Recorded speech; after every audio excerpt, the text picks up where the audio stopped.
Cedric Maxwell Podcast is powered by Prize Picks, the exclusive daily fantasy partner of the CLNS Media Network. All right, another episode of the Cedric Maxwell Podcast. I am Joseph Pavone, joined by, of course, Cedric Maxwell and our special guest, Sherrod Blakely, co-host of the NBA Big Three podcast here on the CLNS Media Network. Talking playoffs, talking Celtics, talking whatever you want to get into, Sherrod. We're going to do it, but of course, just wait. You know what I call him right now? We're going to nickname him right now, the Black Panther. That's what we're going to go. I know nobody ain't called him that. You just came up with that on the spot. Yeah, just right off the top of my head. I looked at him, I'm like, oh shit, the Black Panther. Okay. I ain't heard that one in a minute. Look, forget all that other stuff. You want to do your podcast and do it right. That's where you're going to be known. When you come on stage with us now, you are the Black Panther. We're bringing in. No, you might be our most recurring guest, or one of them. You got nicknamed now. You're the first to get nicknamed on the Cedric Maxwell podcast. That's when you know you're in a comfortable spot. When they got names for you, that ain't your name, but you know that's your name. Black Panther. Okay, Black Panther. So last episode we played Big Deal, No Big Deal, and I figured, man, let's bring it back around for Sherrod, man. I want to hear Sherrod's take on some of these headlines throughout the week, going into the playoffs, but of course, wrapping up the regular season. And man, I got to start off the same way we started off in the last episode, right, Max? I mean, the Denver Nuggets firing Coach Michael Malone. Man, they even went up and fired the GM too. So you can get out of here too. Calvin Booth's out of a job. Man, what is going on in Denver, Sherrod, from your estimation? Big deal or no big deal that the Nuggets fired their head coach weeks before the playoffs? It's a big deal. I mean, I don't know how it cannot be a big deal. I mean, this is the time. This is where you earn your money. And Mike Malone is like, y'all do know this is what I do, right? This is the time of year. And for him to shit, man, it's crazy how people forget. Right, and people forget that. I mean, it wasn't like they won a championship back in 1980, whatever. They won a championship a couple years ago. So It's not like this dude does not know how to manipulate and navigate his team towards success. Now, are they as good as they were the year they won a championship? I don't think so. Did I expect them to do much damage in the playoffs this year? Nope. I would have been pleasantly surprised if they got out of the first round, to be honest with you, because I just don't think that they, from a talent standpoint, have been able to recoup the losses from that championship team. I mean, Bruce Brown, they have yet to find an adequate replacement for what he meant to that team. And Jamal Murray continues to be the best player to never be an all-star over and over and over again. And part of that is because he has a tendency to be inconsistent when they need him to be elite. And so, just wait. Let me hit the Black Panther real quick. Best player that never made the All-Star team. Hold on, there, Black Panther. I'm talking about guys playing right now. Okay, now that's guys who got their jerseys raised. That's different. That's different. But you just said a player who never made the playoff, who made the All-Star team. We're thinking that the audience is recognizing we talking about players right now, not players. I didn't say all time. I said. Let me clarify. Thank you. He's the best player right now in the NBA to never be an all-star. Game recognized game. That's all. That's all we'll say. I respect that. But the bottom line is this, though. They cut loose their coach at a time where no one does that unless you are absolutely, you've got some major issues that go above and beyond winning and losing games, which it doesn't seem like that's the case. It just seems that there's just a philosophical difference between the direction the team was going and the direction that Mike Malone was taking it. And they just decided, rather than wait till the offseason, which is typically when you do those things, they decided to cut him loose now. And I think part of that was because if Malone got to the playoffs, let's say they won a round or two and found a way to get to the conference finals, you can't cut him loose then. At least this gave them cover to do it and not catch too much blowback. Yeah, I'm telling you, this is what I'll say. Weird, man. I still think we know that this league is a copycat league. What we've seen in this league this year has been more extraordinary, maybe than any years we've seen in the last 15, 20 years. The trade of Luka, that starts out. You go ahead down and you go down to Memphis. You fire a head coach, Taylor Jeek, whose team is going to be a playoff team. Winningest coach in franchise history. Yeah, so you know that. And then you turn around and fire a guy a couple of, maybe a week before the playoffs began, who just won a championship a couple of years ago. I don't. It's just it divide. It really just blows your mind when you start thinking in those terms about how big this year has been, not only on the court, but on the court, off the court stuff. John Morant with the guns, and just, it's been a mind blowing year for the team for teams. Yeah, you can't be comfortable if you were coaching your team is not in the top 3. Because we've seen just because you get home court, you may not be on the court for that home court game. Yeah, Joe Mazzulla said he wakes up every morning being like, "This could be my last day." That's the approach you got to have, I guess, if you're a head coach of the NBA.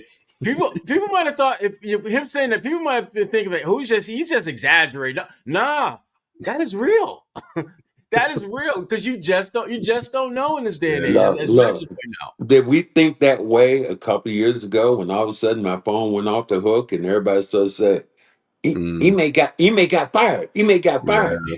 And they call you and go, for what? I don't know. Did you remember the call that you got when you found out the Ime was gone? Did you remember that call? Yeah, Sherrod, what did you? Because people ask you and they don't want to know. What do you know? Yeah.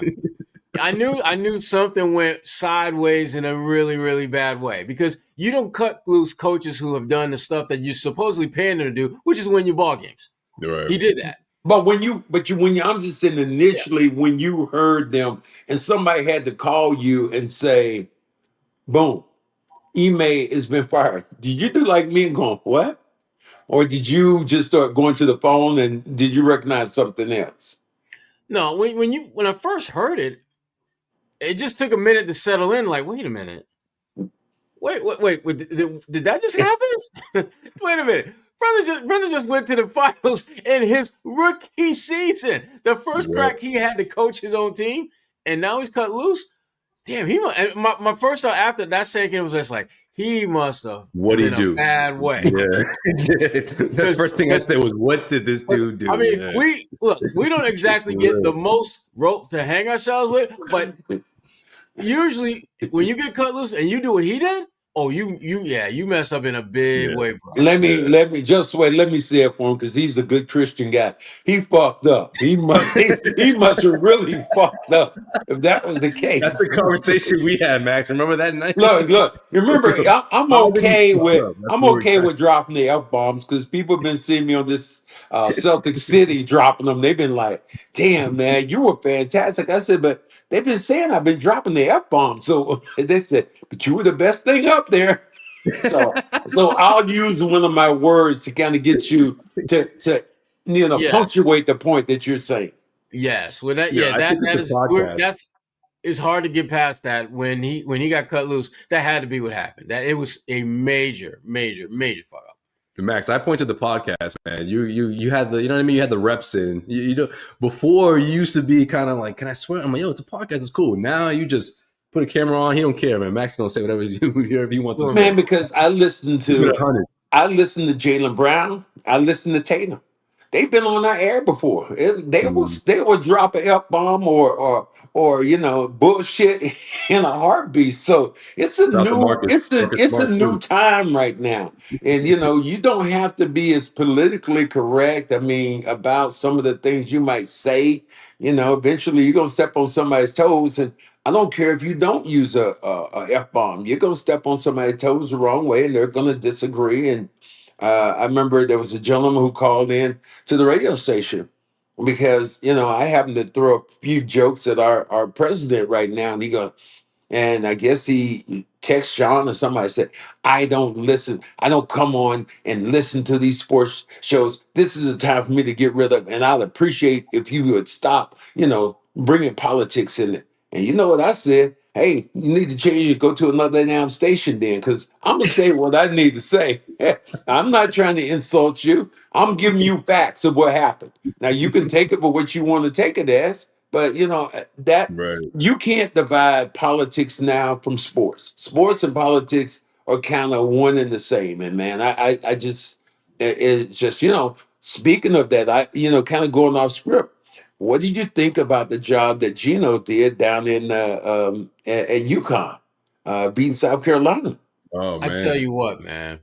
I give Geno major props for his patience. Not yeah, they had a great game plan, but the fact that he was at that point where people were legitimately questioning whether he lost his touch, whether he still had it in him to get his team to, the promised land again. And Geno, he didn't say too much. He didn't get too caught up into the, the back and forth. He just tucked his head down, kept moving. Paige Becker, she's helping. Boom. Fudd, boom. We got Allison Feaster-Darter in the mix. Boom. We ready to roll. Yeah, we ready to roll. Yeah. I got my big dogs with me. And not only did they beat teams, they beat the snot out of teams. Yeah, I mean, I kind of feel bad a little bit for South Carolina because they caught a major stray that I think UConn would have played well, but I think UConn played with a different edge and attitude just because the narrative behind them coming up was, did Geno still have it? Could they win it for Paige? Could Paige get back to where she was a couple years ago when she was the best player on the planet? People forget that before Caitlin Clark blew up, Paige Beckers was that. Paige Beckers was the National Player of the Year as a sophomore. Yeah. So people are like, man, this Paige Beckers is good. I'm thinking like, obviously you clearly came to the party after we had a couple of drinks. Yeah. And now you're acting like, oh, this is some good stuff. And we like, yo, this is our third round. What you talking about? Paige Beckers has been the truth way before Caitlin Clark. It used to drive me nuts when people were like, I don't know how good this Paige Beckers is. I'm thinking like, you don't know anything. You ain't even looking. She's been that before. So enjoy your first round. We're gonna go. We on round 3 and 4 now. So you enjoy your first round. Right. Let us know when you catch up.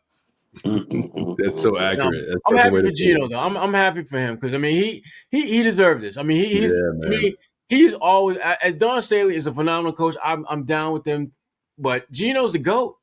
When you talk about, when you forget about just women's basketball, you talk about basketball in general, other than maybe Red Auerbach.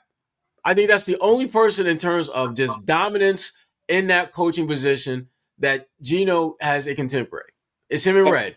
Look how long he's been there, though. I think that's what we're talking about. We're talking about when women's basketball was just starting to bloom.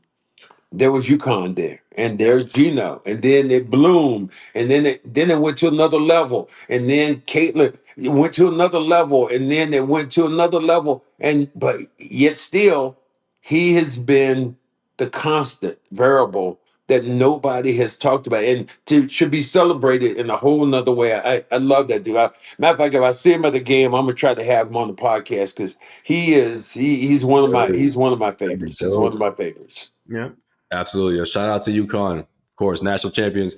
And before we continue on with Big Deal, No Big Deal, got to give a special shout out to our fellas, or our company rather, our sponsor over at Gametime. All right. Playoffs just around the corner. You don't want to miss out on seeing live basketball at TD Garden. And Gametime's got you covered for some of the best deals around. All right. Gametime makes getting tickets faster and easier. And even when it comes to hard to get playoff seats, Gametime app actually will go down towards maybe a half hour for tip off. The prices actually go down on Gametime. All right. So they are your go-to spot for last minute seats, killer last minute deals, all in prices, views from your seat, and the lowest price guaranteed. Okay. Gametime takes all the guesswork out of buying NBA playoff tickets. And right now, when you download the Gametime app, you can pick out any specific game you want to attend. You can, talk about amongst your friends which one you want to do and all that. And then again, if it's last minute, you can still get the best prices around. Download the Gametime app. Save up to 60% off buying last minute tickets for sports, for concerts, comedy shows that are going on in the area. Gametime is your go-to spot. And right now, if you download the Gametime app, create an account, and use the code CLNS, you get $20 off your first purchase. Terms apply. Again, create an account, redeem the code CLNS for $20 off your first purchase. Download the Gametime app today. Last minute deals, lowest price guaranteed. What time is it? Gametime. Let's go to the Celtics. All right. Jaylen Brown. All right. Big deal or no big deal. He didn't. Not going to get the 65 game minimum to qualify for all NBA. So a lot was made about this. Sherrod Max, he played one game, didn't play another. Some people were guessing that Was he going for the 65 game limit? How do you guys call it? Big deal or no big deal about this whole, all NBA eligibility for Jaylen Brown throughout this injury? I think it's a big deal, and here's why. I think it's a big deal not because he didn't get it or that he was even potentially going for it. This is what I look at Jaylen's situation as such. Jaylen, as we all know, is a damn good player, one of the best in the NBA. But 5, 10, 15 years from now, I don't know if the people who follow the NBA then are going to know that. And one of the ways that they recognize that is all NBA this or top, just the accolades that you start racking up while you're playing become the receipts that people look at when they're trying to judge where do you fall in line as far as all-time grades, Hall of Fame, that kind of stuff. And yes, there's a money component to making that stuff, in all these damn players' contract. But I think I'm speaking for Jaylen when I say he ain't tripping over losing that damn money. That brother just signed a $300 million deal just a couple years ago. So money is not nearly as motivating a factor for him as it may appear to be for some other folks. For him, I think the tougher part of not being eligible is the acknowledgement that you are a very good player. The fact is, we know he's a great player, but historically speaking, it may not reflect how good he was in this particular season and this period of time. And to me, that's why this is a big deal, because this is one of those things where Jaylen is, I think, historically speaking, he's not going to get the potential recognition that he would get if, let's say, he did meet that 65 threshold and was like third team All NBA. That becomes one more receipt, if you will, on acknowledging his greatness as a player. But at the end of the day, though, Jaylen gonna be all right. He gonna be all right. For me, I don't think it's a big deal, and I think it's blown out of proportion because, first of all, I think that this season there were 15 guys who were better than him, so he probably wasn't going to make it anyway. To what he does, and you talk about receipts aren't necessary about you playing and being all NBA. There's a name, I'll throw out some names right now who were not all NBA. And I'll do like Vinny the Microwave. The Microwave. People remember him. People remember who he was. The Kembe Mutombo never won a championship. People remember him. So I think that when we start thinking about being on these teams, it shouldn't be as important. One title he has, like I'll tell a title I had. And he hit me the other day with it. It was just kind of out the blue. We were talking about finals MVPs, and he kind of looked at me and says, "Game recognizes game." But then he also told me, he said, "Well, you weren't MVP in the Eastern Conference Finals." I'm like, "Damn!" I said, "That's pretty cool." But I wanted to tell him they didn't have that award at that time. They I didn't was give about to say that's a relatively new award. They didn't give it out at that time, and I probably wouldn't have gathered, but he still hit me with that. So I think he understands what those receipts are. He wants to play well, but his major focus doesn't need to be about playing 65 games. I agree. It's him being healthy going in. If I play game 65 and I'm hurt, and I could have gotten better during the time that I played that games, I think that's redundant. You don't. There's a big picture. The big picture is winning a championship. How's he going to be remembered? 2-time champion. Right. Doing it back to back. That's how he's going to be remembered. It's not about this year him being all NBA. He already got the receipts for the money. You already got that. So anything other than that, to me, is gravy. You've already told me that I'm one of the best players right now in the world by making me one of the highest paid players in the NBA. For me to be on the all NBA team, I understand. It's a good title. But for me to be one of the highest paid players in the NBA, that's even better. That's even better. Thank you. Thank you. Right. And to your point, Max, I mean, winning a second title is something that you actually have some semblance of control over. If you ball out, it's going to happen. But making All NBA, there's no guarantee that's going to happen. That's an opinion. Yeah, that's an opinion. That's a popularity contest. but you winning another championship, that's on your back. Yeah. And that's I've right. said this before, and I'll say it in front of you and anybody who wants to hear it. Jason Tatum is the drink, but the straw in that drink is Jaylen Brown. Jaylen Brown is the straw in that damn drink. When he starts stirring it up, Tatum has been magnificent. I'm That not drink taking start any. tasting real good, then, Yeah, and get another that drink, get another flavor to it. Just boy. wait, you more like you get a drink. Yeah, absolutely. You get a drink. Yeah, thank you. Mm. Thank you at the Black Club. See, just wait drinking water like that right now. But the Black Club, what you do, you take that drink and you I'm go, also blurry right now for some reason. wow, But yeah. what did they is this all Coke or whatever? But then you start stirring it up and you're going, It's good. I'm talking about my man. Oh, that's how you hit me right there. So that's what I look at Jaylen Brown. He's the straw in this puppy. You have the ingredients, and you're not going to win without those other guys either. But to me, he is just important, if not important. Last year we saw that in the finals. He became the big dog. Yeah. Yeah. And people want to say, well, Tatum played phenomenal. But the MVP of that series, and you think about that third game that he went down there and destroyed Luka in that game.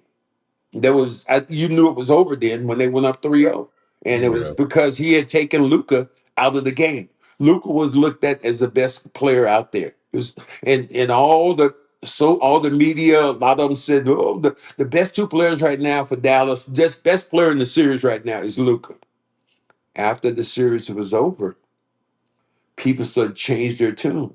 Why did Luka get traded? Yo, I was just gonna say it. Damn it, Max. Was that the beginning of the end? Was that Ain't the my first. beginning of Hey, the end? look, dude, ain't my first fucking rodeo. Okay, look, all right. Hold on, hold on, Just hold on. wait. I want to ask Sherrod because we had a guest on a couple of months ago who went out and said that, and people were kind of like, "Whoa, I can't believe he said that," and that.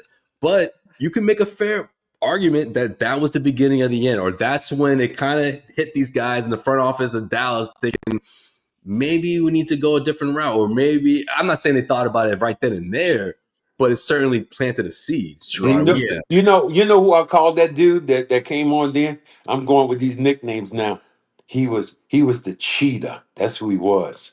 That was Mark Spears, the cheetah. The we had cheetah. we Oh, had you the mean? Oh, okay, cheetah, okay. and now we got the Black Panther. This how this thing is rolling with us right I now. thought you would call him a cheater with the Boston accent for a second. I was like, wait, No, what? the cheetah. Good. You want me to be African, okay? The No, cheetah, the cheetah. He's the cheetah. Is that what you want, Josue? You that want to was get my southern accent? no. That's the Cheetah's fine. cheetah. Cheetah's good. You want me to go? You want me to go African? Okay, he's the Nah. cheetah, the cheetah. Just Now because of the Black Panther all thing, we it need makes now is the three of us together. We got to come up with a name right now for Gary Washburn. What is he gonna be? I'm gonna next time he's on this podcast, I'm sure you'll think of it around the spot. All right, so we'll save it for that. All right. Okay. All right, guys. Big deal or no big deal. The league leading Oklahoma City Thunder with a chance to grab win number 68 against the Pelicans this weekend. I think they will. They lost 2 games, one to the Houston Rockets on the road and another to the Los Angeles Lakers at the Paycom Center. Sherrod, big deal or no big deal at the Oklahoma City Thunder. Let those two teams get the best of them a week before the playoffs. Without seeing who played and who didn't play, my gut tells me it's not that big a deal because at the end of the day, what you do this time of the month, and said, it's just from playing in April, many Aprils you played in. W's this time of year don't mean squat.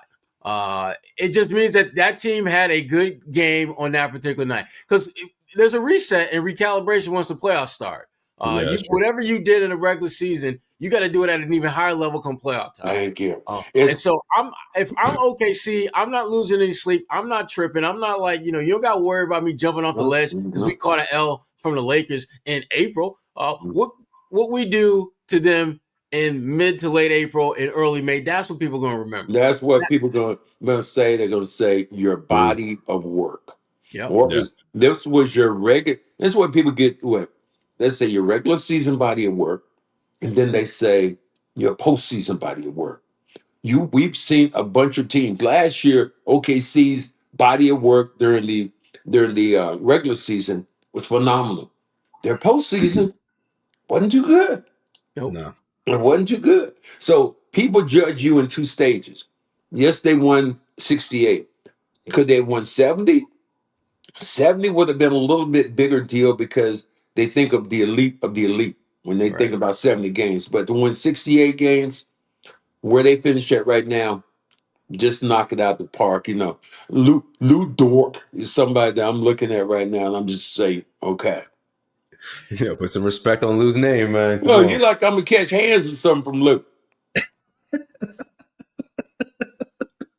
Just wait. You got OGs in the building, man. They it don't matter how their muscles may look good on a poster, but trust me, OGs, we ain't new to this. I'm just saying, man. You throwing his name around like he's. Let me shoot it out there. Let me shoot he's it one of the out there. clowns. Let me shoot it out there.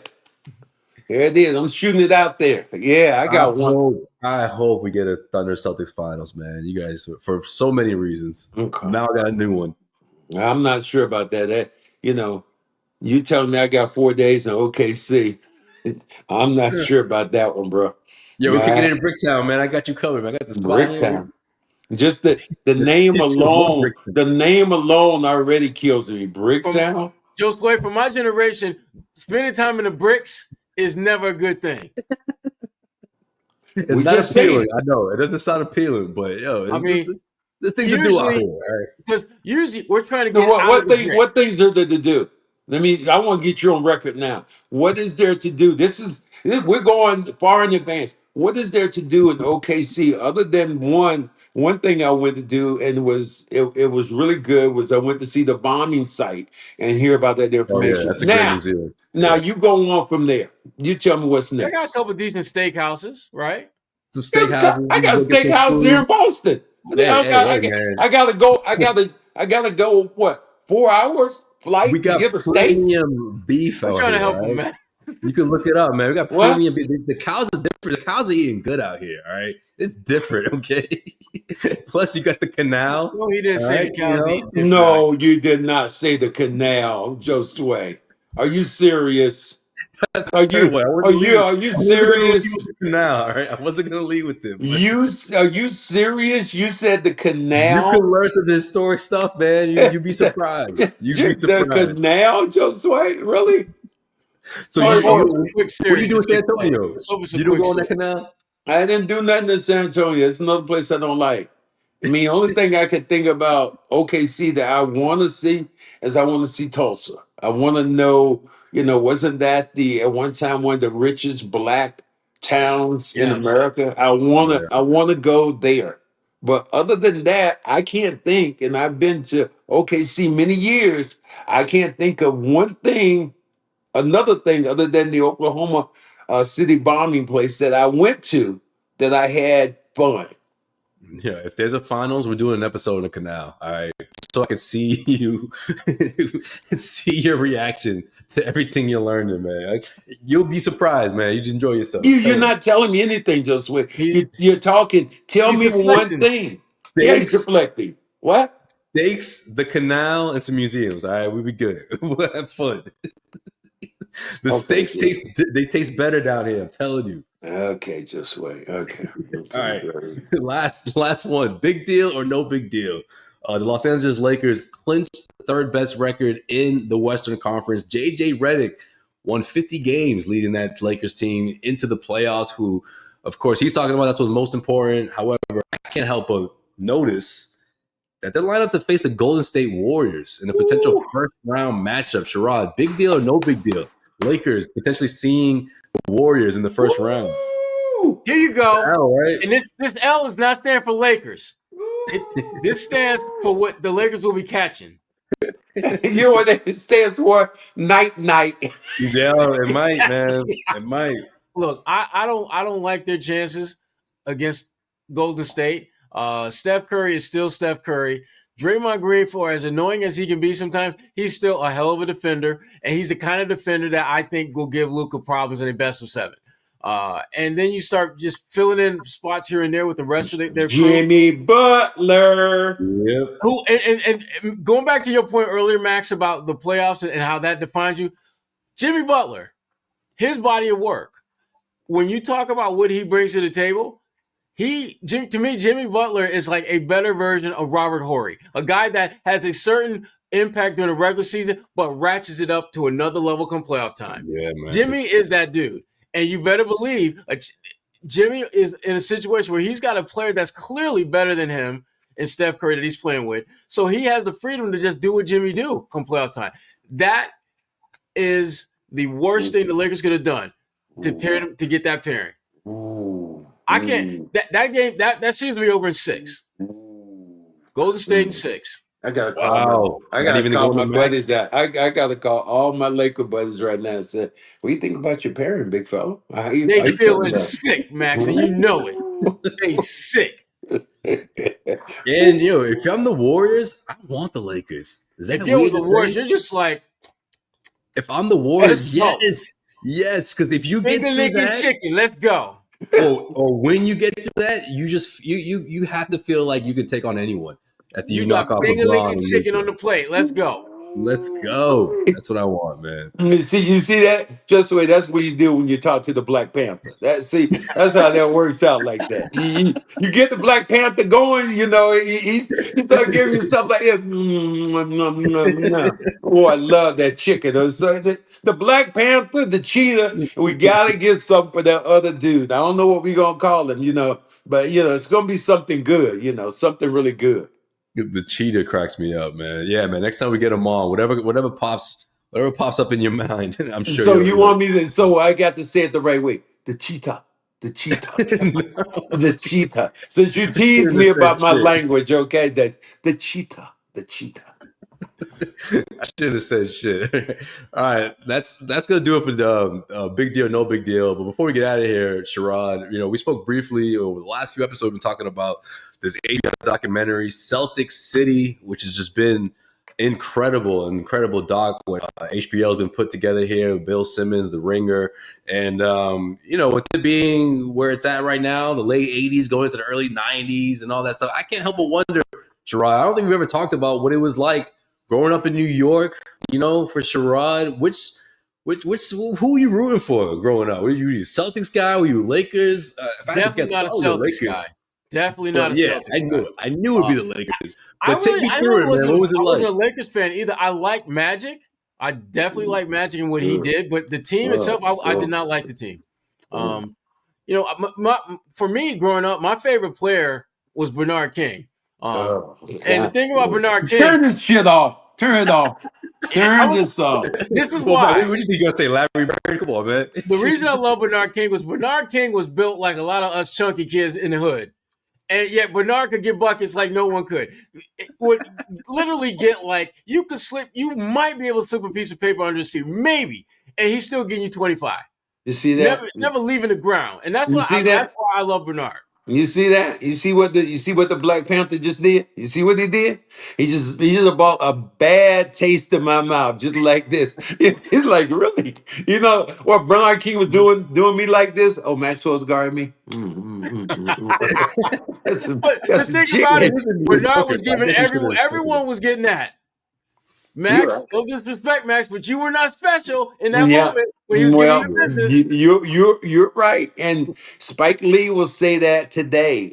We got a couple assistant coaches who came up to me this year and said, yeah, I had dinner with Spike Lee, and hey, tell me the story right now about you and Bernard King, because he was telling this whole story. I was like, hell damn, Spike, didn't you have a movie to do or something like that? But you had to go back. You were not doing the right thing right now. Yeah, you had to go back to the 80s, 84, and start talking about me. Like, do your homework, boss. Stay off me. Stay off my plate. I got the nickname for Gary right now, and it's flattering in a good way because I love Gary. Gary's my guy. But you're not gonna like. He's not gonna like it. But the Penguin.